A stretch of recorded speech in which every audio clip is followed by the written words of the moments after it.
Donc, que ça soit Messi, que ça soit Cristiano ou Neymar, moi, je les avais croisés déjà en Ligue des Champions.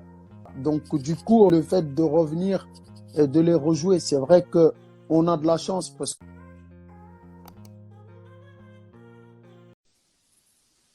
Salam alaikum, Paf. Walaikum salam Bilal, ça va? Ça va et toi, comment tu vas? Ça va, alhamdulillah. Et toi, ça va? Alhamdulillah, mon frère. La forme? Ça va tranquillement. Alhamdulillah, alhamdulillah. Tant mieux alors. Tant mieux. Bon, ça fait plaisir. Merci en tout cas d'avoir accepté mon invitation. Bah, écoute, le plaisir est partagé. Le plaisir est largement partagé. Je te remercie. Bon, ok, bon, les gars, pour la nouvelle génération qui connaissent pas Pape Diakhaté, c'est l'un des meilleurs défenseurs sénégalais de sa génération. Champion de Ligue 2, champion d'Ukraine, vainqueur de la Coupe de la Ligue, demi-finaliste Coupe de l'UEFA. C'est une belle carrière, ça, Pape. Oui, c'est une belle carrière. En tout cas, je suis fier de tout ce que j'ai pu accomplir depuis et avant même d'arriver en France parce que je suis arrivé très jeune. Donc vraiment, oui, je suis très fier de ce que j'ai pu accomplir aussi avec l'aide aussi de ma famille. Pape, j'ai vu que tu es devenu entraîneur. Oui, c'est Comment ça. ça se passe maintenant la vie d'entraîneur de coach? On va dire que là, je suis entraîneur en herbe parce que j'apprends. Parce qu'avec toute humilité aussi, tout ce que je peux dire, c'est que le fait d'avoir fait, par exemple, une grande carrière ne signifie pas juste devenir un grand entraîneur. Il faut apprendre, il faut aller, euh, il faut aller s'instruire, on va dire, dans ce domaine-là, parce qu'il y a pas mal de choses à apprendre, surtout dans le management, parce que entraîner aussi, c'est gérer des caractères différents. Donc c'est ça qui le Mhm. rend très très difficile. Or que quand on est joueur de foot, bon, après voilà, on s'entraîne individuellement, collectivement, même si on peut pas compter sur ses coéquipiers, on peut en tout cas, voilà, faire sa partie, on va dire, à partir du moment qu'on est bon, ça peut vous suffire. Sauf que là, voilà, on a beaucoup de gens à gérer et le fait de bien les gérer importe aussi. D'accord. En tout cas, je te souhaite le meilleur pour la suite, Ah, Inch'Allah. c'est très gentil, c'est très très gentil. Du coup, si tu veux bien, on va revenir dans ton passé. Mm. Tu peux nous raconter ton parcours avant d'arriver à Nancy? Ouais, avant d'arriver à Nancy, bah, comme tout enfant du Sénégal, j'ai aimé jouer au foot et puis je pense qu'aussi ce qui m'a transmis, on va dire, la fibre, c'est mes frères parce qu'ils jouaient au foot. Donc, je les accompagnais, ils me portaient sur leur dos souvent. Et voilà, j'allais avec eux à leurs entraînements. Donc, les trois ont fait l'équivalent de la Ligue des Champions maintenant africaine. Africaine, ouais. Voilà, avec l'équipe de l'US Ouakam. Donc, moi, très petit, voilà, j'ai commencé à jouer au foot à la plage avec les copains au quartier. Mhm. Après, j'ai commencé à l'école de football, donc voilà. Et puis j'ai gravi comme ça les étapes comme tout jeune le fait normalement, à jouer en minime, en poussant, tout ça. Et puis Mhm. après, voilà, j'ai intégré l'équipe nationale des U15 du Sénégal. Et puis après, voilà, après c'est lors d'un match, je me rappelle lors d'un match contre la Gambie des phases éliminatoires de la CAN que j'ai été repéré par un monsieur et qui a été mandaté par Nancy qui s'appelait Eric Martin. Et voilà, c'est comme ça après que j'ai pu venir faire des essais à Nancy pour 15 jours et puis après je suis plus Ils t'ont pas reparti. lâché. Ils t'ont pas Voilà, voulu laisser partir. exactement. Voilà, En plus, tu exactement. arrives jeune à Nancy, tu arrives à 15 ans. Comment ça se passe ton adaptation quand tu arrives loin de la famille et tout? Honnêtement, les premiers jours n'étaient pas difficiles, voire le premier mois était très difficile. Voir le premier mois parce que moi je suis arrivé au mois de novembre, on va dire mi-novembre et voilà. Et à l'époque il faisait très froid à Nancy. Et moi je suis arrivé, il a commencé à neiger. Ah ouais, Donc d'accord. voilà, moi qui avais jamais vu la neige, c'était pas facile. Et puis bon, partir aussi loin aussi de ma famille, Mhm. m'éloigner aussi longtemps aussi de ma mère et de mes frères. Voilà, c'était jamais arrivé quoi.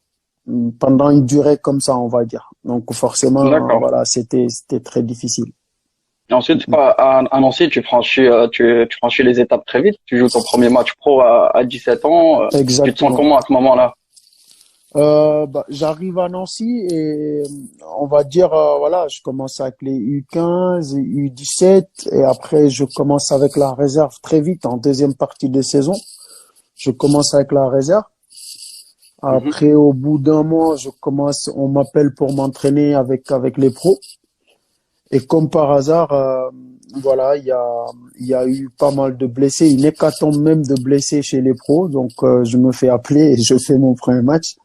C'est vrai que j'étais surpris parce que voilà, on va dire ma progression et mon ascension ont été tellement rapides que même moi j'étais surpris parce que voilà, c'est allé très très vite et à partir de ce moment-là, je quitte plus l'effectif pro en fait. D'accord. En plus, tu restes de longues années à Nancy. Et après, tu décides de partir à Kiev, là Mm, où tu découvres quand même la Ligue des Champions. Tu côtoies surtout un certain Andrei Shevchenko. Com- exact. Qu'est-ce que tu gardes comme expérience en Ukraine? Déjà avant l'expérience en Ukraine, c'est vrai que moi à Nancy, j'ai connu des gens Et- vraiment qui m'ont beaucoup aidé quand je suis arrivé dans le vestiaire pro parce que c'est pas évident quand on est Ouais. jeune comme ça d'arriver dans un vestiaire pro avec pas mal de gens expérimentés et moi j'ai eu la chance de trouver à l'époque c'était moi déjà quand j'étais au Sénégal je le voyais à la télé c'était Olivier Rambo et Ah oui, oui. cette personne-là m'a beaucoup aidé parce que moi j'étais très impulsif plus jeune et voilà très sanguin et voilà il m'a appris à me calmer et puis c'est à chaque fois aussi que j'avais besoin de parler ou même quand ça n'allait pas voilà je savais qu'il Mhm. allait être là pour moi donc voilà c'est une des personnes sur qui je pense que voilà il m'a beaucoup apporté en étant jeune comme ça dans un groupe comme ça et puis après quand je pars à Kiev Ouais. c'est une grande découverte honnêtement parce que je pars d'un club on va dire familial. Et Ouais, carrément. c'est comme si on part d'une petite société et on arrive dans un multinational, en fait. Je découvre un club avec un club mythique, euh, et je découvre aussi la Ligue des Champions. Et c'est le but aussi. Le but, c'était de franchir un palier quand je partais à Kiev. Et quand on découvre la Ligue des Champions, c'est là aussi, on se dit qu'on a vraiment franchi un palier parce qu'on joue des matchs de haut niveau. Forcément, ça hausse aussi son niveau de jeu et on gagne très vite en expérience, quoi. Ouais. Et en plus, là-bas, ça joue le championnat. Faut gagner le championnat, quoi. Même les matchs amicaux sont filmés, quoi. Parce que nous, même quand on allait à Marbella faire une préparation d'un mois, il y avait la télé du club, au fait. Donc, on est suivi. Il faut même gagner, même les matchs amicaux, il faut les gagner. Donc, forcément, voilà, arriver à avoir une telle pression, mais une bonne pression, c'est-à-dire de devoir gagner et de devoir être bon à chaque fois. C'est vrai que Mhm. voilà, c'est pas à Nancy que je l'avais. Nancy, c'est une petite ville, une famille où vraiment, voilà, quoi, il faut C'est une gagner, étape mais intermédiaire, quoi. exactement. Voilà. Et du coup, après, dans ton parcours, tu reviens en Ligue 1, à Ouais, Saint-Étienne, à Lyon. après, je connais aussi de graves blessures à Kiev. Ouais, je m'en souviens de Voilà, donc, deux ou trois blessures, je crois, des grosses blessures, hein. ouais, de grosses blessures. Trois, je me fais les ligaments croisés, ligaments internes et ménisques. Bref, un genou complètement, voilà, quoi, où j'ai été vraiment bien sonné. Mhm. Et puis après, voilà, je connais deux fractures de l'humérus où j'ai même failli perdre, voilà, en fait, la mobilité des doigts parce que mon nerf a failli se sectionner. Donc, du coup, voilà, je décide de revenir en France parce que je m'entendais pas trop avec l'entraîneur qui était Valérie Gazaev. D'accord. Donc voilà. Et du coup, voilà, je reviens en France à Saint-Étienne en prêt où je passe 6 mois extraordinaires. Ah ouais, ouais. Ouais, humainement, footballistiquement, parce qu'au fait, quand j'arrive à Saint-Étienne, on est 18e. J'arrive au mois de janvier, donc en prêt. Donc moi, Ah je suis ouais, arrivé pas facile d'arriver. exactement quand j'arrive. Moi, j'étais en contact avec Alain Perrin, qui était l'entraîneur. Mhm. Et quand je suis dans l'avion, apparemment, il part. Donc, quand je suis dans l'avion pour venir à Saint-Étienne, on me dit, C'est Galtier. voilà, les dirigeants qui sont avec moi dans l'avion me disent, non, t'inquiète pas, c'est Galtier, mais de toute façon, les deux te voulaient, au fait. D'accord. J'ai dit, OK, il n'y a pas de problème. Donc, quand j'arrive, ça se passe très bien. Donc, sur la deuxième partie de championnat, on finit septième. Ah oui. Donc voilà, je pense qu'après le job a été fait, comme on le dit. Mais ce qui me touche le plus à Saint-Étienne, c'est cette ferveur populaire et voilà, c'est comme une famille au fait. Et honnêtement, voilà, j'ai été vraiment touché par ce club-là, malgré que j'ai fait que 6 mois.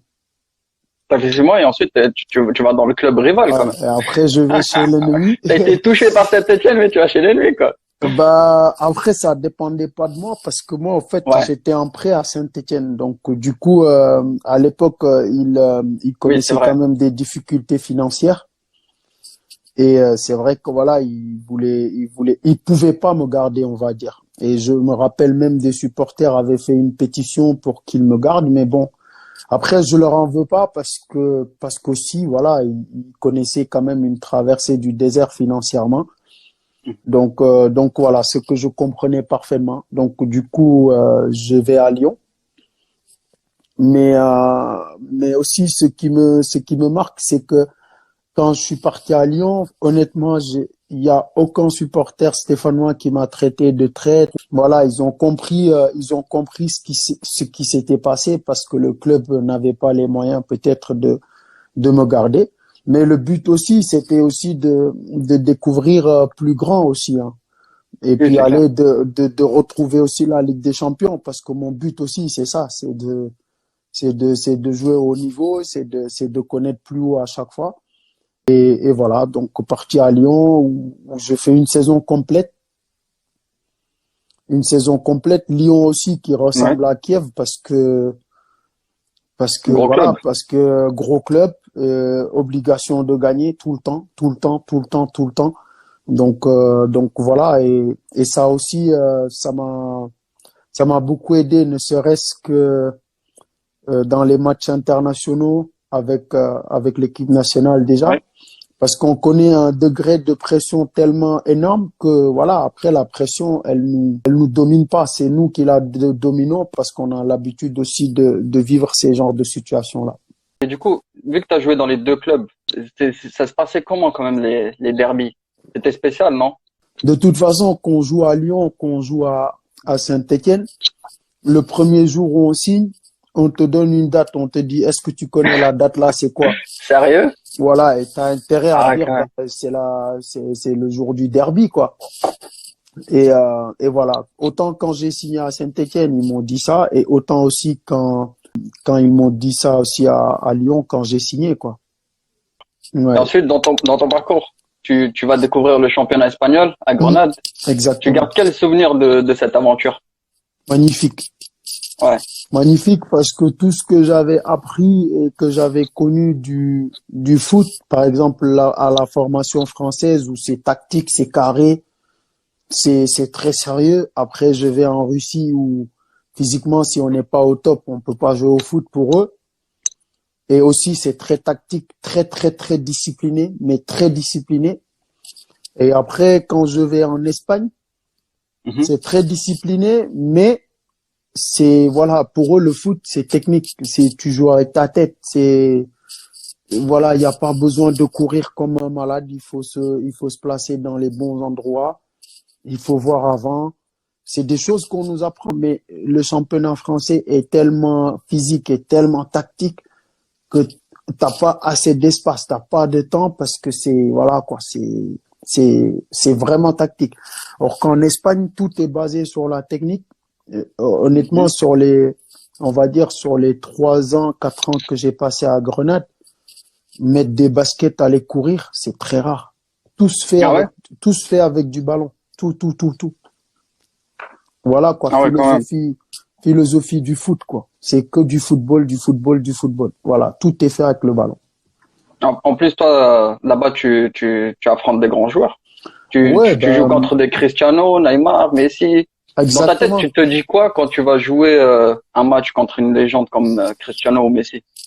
Déjà, moi, j'ai eu la chance d'arriver dans un groupe, on va dire, inexpérimenté, parce que j'étais le seul joueur, par exemple, à avoir, un des seuls joueurs quasiment à avoir joué dans des championnats majeurs et avoir connu aussi la Ligue des Champions avant d'arriver là-bas. Donc, que ça soit Messi, que ça soit Cristiano ou Neymar, moi, je les avais croisés déjà en Ligue des Champions. Même Donc, Raoul. voilà. Donc, du coup, au fait, le fait de revenir et de les rejouer, c'est vrai que on a de la chance parce qu'aujourd'hui, mon fils qui joue au foot, le fait juste, moi, par exemple, plus vieux, je pourrais lui dire, ben, moi, j'ai partagé un terrain avec Messi ou Ronaldo. C'est clair. Et c'est une chance, mais aussi, moi, ce qui me marque le plus en Espagne, c'est que quand on joue contre des équipes comme ça ou contre des joueurs comme ça, l'entraîneur ne vous met aucune pression. Le but, c'est amusez-vous.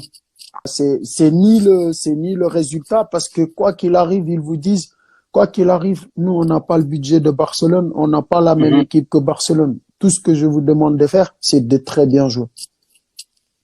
Ah, ça donne Voilà, envie de jouer là, quand même. exactement. Déjà, quand on rentre dans le terrain comme ça, on a une envie de jouer et de se donner, quoi, de créer du spectacle. D'accord. Et quel est le joueur qui t'a le plus impressionné contre qui t'as joué? Contre qui j'ai joué? Bah, je dirais toujours les deux, à savoir Cristiano et Messi, parce que Neymar aussi, parce que ces trois jours-là, mais je mettrai pas Neymar avec eux, parce que Ouais. les deux là, ils sont très loin. C'est-à-dire Mhm. qu'ils ont cette capacité quand ils contrôlent un ballon, tout un stade se tue. Il n'y a pas de bruit. Il y a rien.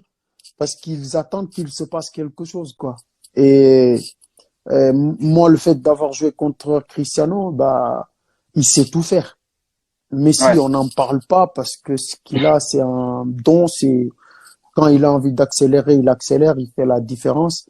L'autre, il est complet, il a tout.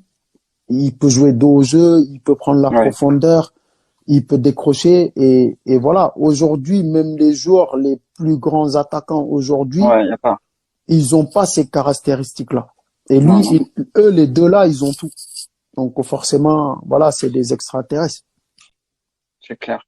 Et du coup, Pape, si tu avais un seul regret dans ta carrière, ça serait lequel?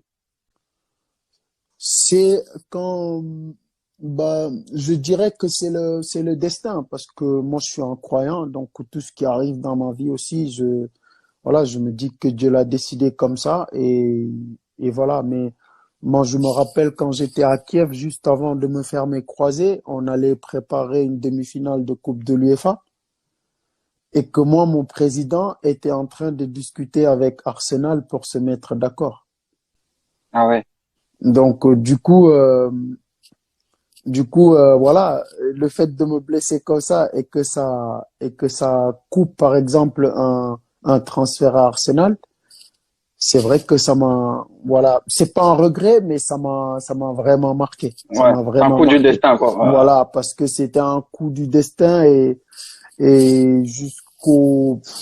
voilà, jusqu'à un jour avant que je me blesse ou même jusqu'au jour même où je me blesse, mon Mhm. président, je l'ai au téléphone et il me dit, bah, écoute, après la demi-finale, tu signes. Donc voilà.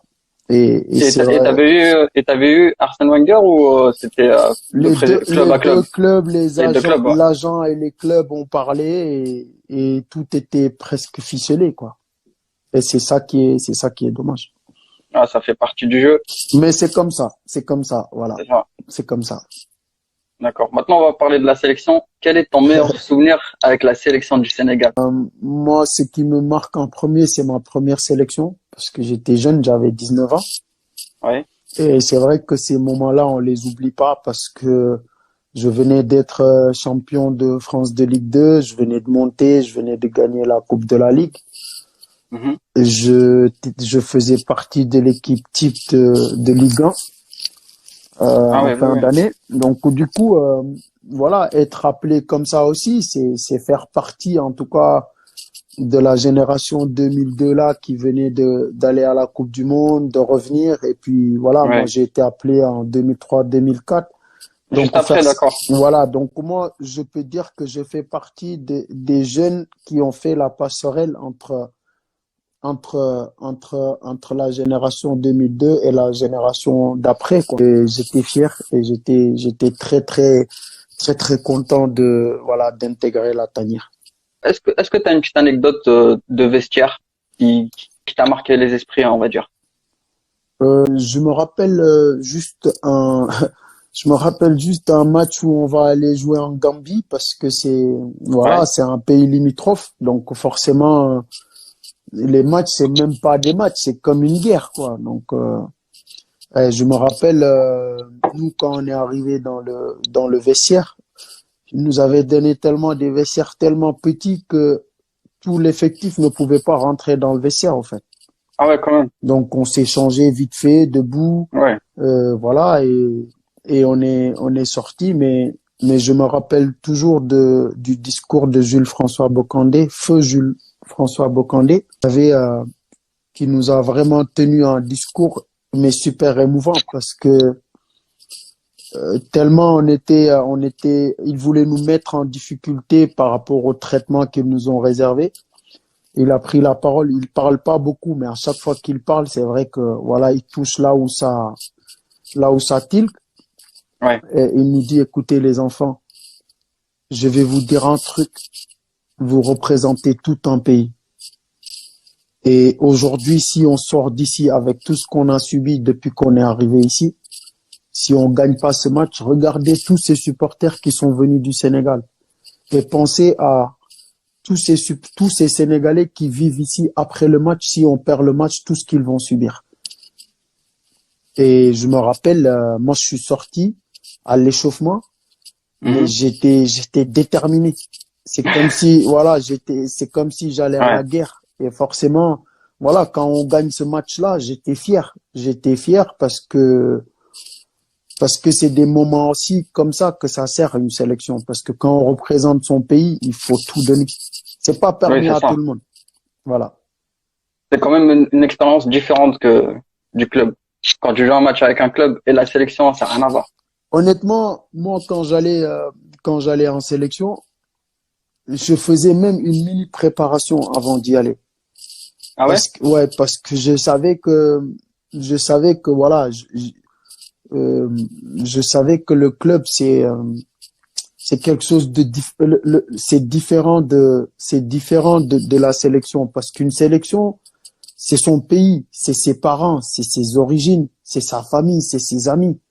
Donc forcément tout ça réuni à chaque fois qu'on va par exemple parce qu'il y a des choses par exemple moi, qu'on m'expliquait plus jeune enfin on Mhm. n'arrive pas à le comprendre mais l'hymne national elle est jouée que pour les gens qui représentent leur pays mine de rien. C'est pas joué pour n'importe qui. C'est ça. Donc forcément, voilà, moi, le fait juste d'aller en sélection, je le préparais. Par exemple, quand j'avais, par exemple, un match de sélection, euh, genre J-7 ou J-8, la façon dont je me comportais tous les jours, c'est pas pareil que quand j'avais pas de match de sélection. Parce que je Ah ouais. savais ce que ça représentait. Ouais. Je savais un échec ou un match pas bien joué ou bien joué, qu'est-ce que ça représentait pour moi et pour ma famille aussi. Ouais, c'était le sang. La sélection, c'est le sang. Exactement, exactement. Est-ce que tu as un message ou un conseil pour les jeunes qui rêvent de devenir footballeurs? Honnêtement, après, comme je le dis toujours, on n'est pas des donneurs de leçons, mais en tout cas, on a assez vu, on a vu pas mal de choses et la seule chose que je vais conseiller à mes jeunes frères et sœurs, c'est de travailler. Quand on veut réussir sur quelque chose ou ne pas réussir, on est son propre déterminant de tout, au fait. C'est-à-dire, on est sa propre force, mais on est son ennemi majeur aussi. Donc, travailler, avoir une éthique de travail, c'est très difficile parce que pour moi, avoir une éthique de travail, c'est quand tout le monde dort, on bosse. Mhm. Quand tout le monde bosse, on bosse. Et après que tout le monde ait bossé, on bosse. Mais que ça soit cadré, que ça soit organisé et avoir une bonne hygiène de vie, de bonnes fréquentations, ça c'est très important aussi. Et puis voilà, je pense qu'aujourd'hui, beaucoup de jeunes veulent juste aller dans le foot, réussir tout de suite dans le foot. Sauf qu'il y a tellement de choses autour. Je pense qu'il faut s'entourer de bonnes personnes aujourd'hui pour réussir. Ça, c'est très important. Ouais. Voilà. Faut savoir à qui faire confiance aussi pour les jeunes. Exactement. Il y a Les faux tellement. agents là, les faux agents, on vous voit, Exactement. faites attention. Exactement. Et puis, il y a des gens, il y a des éducateurs qui travaillent très bien. Voilà, ça c'est bien. Même s'ils n'entraînent pas dans des clubs professionnels ou quoi que ce soit, les jeunes devraient leur faire confiance puisqu'ils ont assez d'expérience pour les guider, je pense. Quel a été ton sentiment lorsque tu as joué ta demi-finale de la Coupe de l'UEFA? Euh, sentiment de fierté parce que je pense que quand on est un jeune Sénégalais arrivé à 15 ans en France, avoir fait un centre de formation, je pense qu'à 15 ans, si on m'avait dit ça dans un rêve ou quelque chose, je signerais tout de suite. Et voilà, j'étais fier parce que voilà, c'était vraiment beaucoup de travail pour en arriver là. Toi, tu pensais pas avoir tu rêvais pas d'avoir une meilleure carrière que ça, quand tu étais jeune. C'est pas que je pensais ne pas avoir une meilleure carrière que ça, mais le problème, c'est que moi, par exemple, j'ai eu des grands frères, ils étaient aussi forts, voire plus forts que moi. Oui. Et ils n'ont pas réussi dans le foot. Et des comme moi, il y en a beaucoup, ou des plus forts que moi, il y en a beaucoup qui n'ont pas réussi, par exemple. Moi, j'ai eu la chance d'avoir été repéré, mais j'ai beaucoup travaillé aussi, j'ai beaucoup fait de sacrifices. Je me rappelle, moi, même dans mon quartier, les gens ils disaient, il est fou.